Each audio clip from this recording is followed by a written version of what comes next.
আমাদের অনলাইন শিক্ষা কার্যক্রমে পূর্বের ক্লাসের ধারাবাহিকতায় আমরা তরঙ্গ অধ্যায় নিয়ে আলোচনা করছিলাম। সেই অধ্যায়ে আমরা উদাহরণের দুই একটি অঙ্ক নিয়ে কথা বলি, যদিও আমরা অংশটি নিয়ে হয়তো পরবর্তীতে বিস্তারিত করব। বাট এখানে দেখো V is equal to F lambda. তাহলে এখানে আমাদের অনায়াসে কিন্তু এফ এর মান বা ল্যামডার মান দেওয়া থাকলে মান বসাবো হয়ে যাবে। কিন্তু অনেক সময় কিন্তু তুমি দেখবা যে এখানে ভি অথবা এফ এর মান সরাসরি দেওয়া থাকবে না। দেওয়া না থাকলে সেক্ষেত্রে আমরা মান বের করে অঙ্কটি করব। ভির মান দেওয়া না দেওয়া থাকলে এরকম ভি ইকুয়াল টু এস ভাগ টি, এই সূত্র ব্যবহার করে অঙ্কটি করব।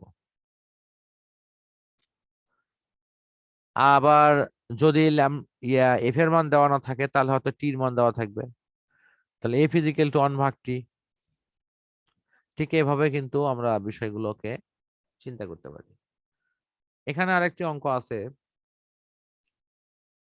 এটা অনেক গুরুত্বপূর্ণ একটি অঙ্ক। এটা আমি তোমার একটু বোর্ড শেয়ার করে দেখে দিই। আগের অঙ্কের মতো এতটা সহজ অঙ্ক এটা নয়, একটু দেখে দিই। এটা হলো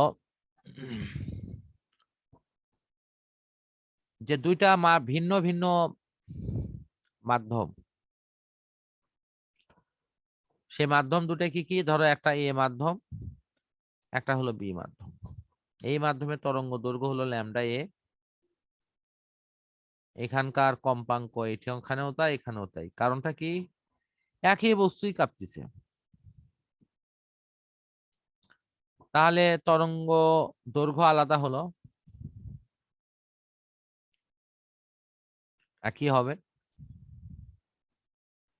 ঠিক আছে? তাহলে আলাদা আর কি কি হবে? এটা হবে ভি বেগ, এটা ভি এ ভাগ হলো ভিবি। তো সেখান থেকে আমরা অনায়াসে কিন্তু লিখতে পারি V A is equal to F lambda A. তো ভিবি ইজ ইকুয়াল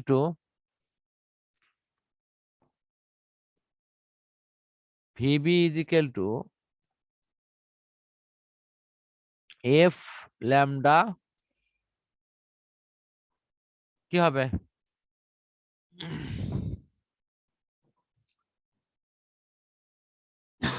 এখানে যদি ভি বি হয় তাহলে এটা বি হবে। এখন এই দুটাকে ভাগ করলে কি এফ এফ কি কাটা যাবে না? জি স্যার। তো এফ দুটার একই হলো কেন বলতে পারবা? তার কারণ এটা একই বস্তু, কম্পাঙ্ক তো সবসময় একই থাকে। একই উৎস থেকেই হচ্ছে এটি, এই জন্য তার কম্পাঙ্ক এক।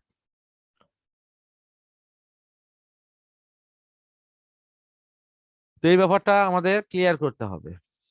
এখানে দেখো এই চারটে রাশির মধ্যে এই যে V A lambda A V B lambda B, এগুলোর মধ্যে যে কোনো তিনটার মান দেওয়া থাকবে।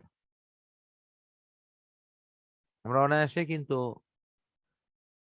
ওই মানগুলো ক্রস করে দিয়ে মান লিখতে পারি।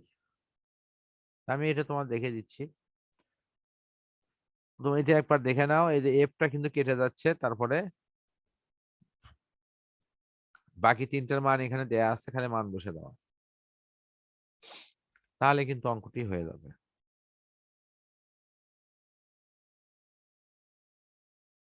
তো এখানে তাহলে আর কোনো উল্লেখযোগ্য সমস্যা থাকলো কি? না স্যার। তাহলে আমাদের আজকে শেষ পড়াটি আমরা পড়বো ইনশাল্লাহ। এরপরে হলো তরঙ্গর প্রকারভেদ। তো তরঙ্গ একটি পর্যাবৃত্ত আন্দোলন যা শক্তি এবং তথ্যকে এক স্থান থেকে অন্য স্থানে নিয়ে যেতে সাহায্য করে। তো তরঙ্গকে আমরা দুভাগে ভাগ করি, একটি হলো অনুদৈর্ঘ্য তরঙ্গ আর একটি হলো অনুপ্রস্থ তরঙ্গ।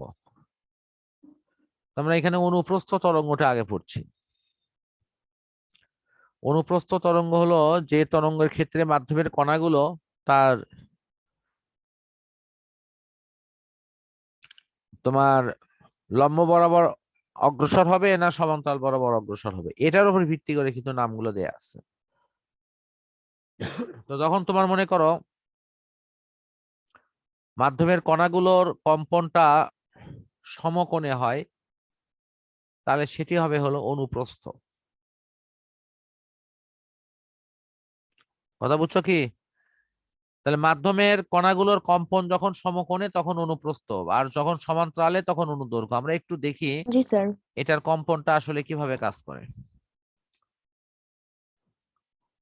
এই যে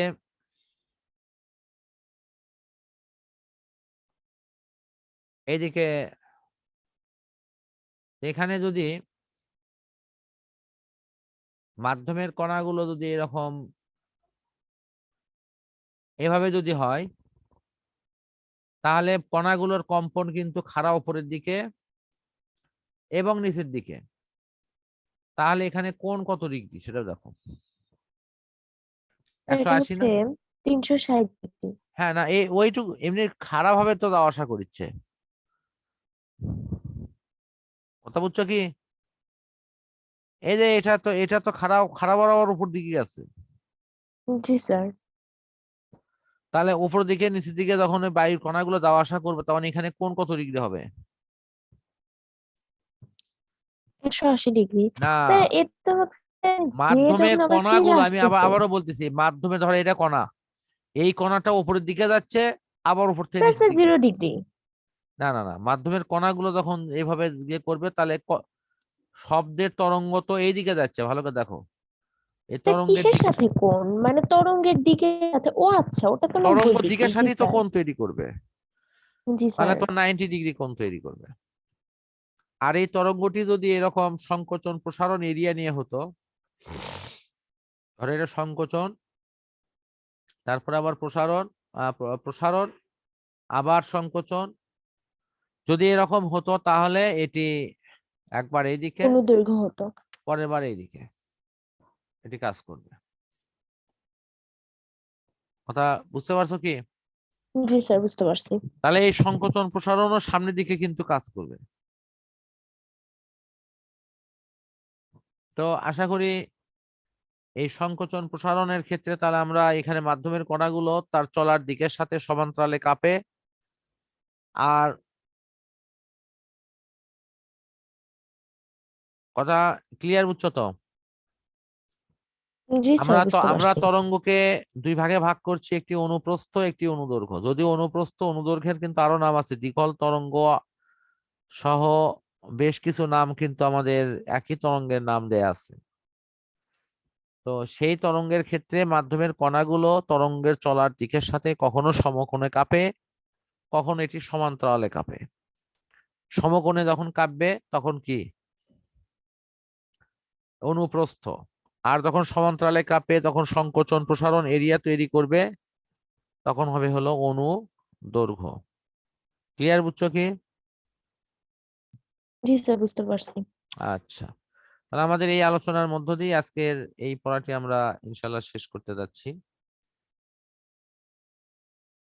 তো আমরা নেক্সট দিনে এই প্রকারভেদের পর, এই প্রকারভেদে এখানে পার্থক্যও দেওয়া আছে। তো তরঙ্গের এই টপিকসটি মোটামুটি শেষ হলো। আমরা সামনের দিন শব্দ টপিকস নিয়ে ইনশাল্লাহ কথা বলবো। তো এই আশাবাদ ব্যক্ত করে আজকের প্রোগ্রামটি শেষ করছি। পরম করুণাময় আল্লাহ তাআলার কাছে সবার সুস্থতা কামনা করছি।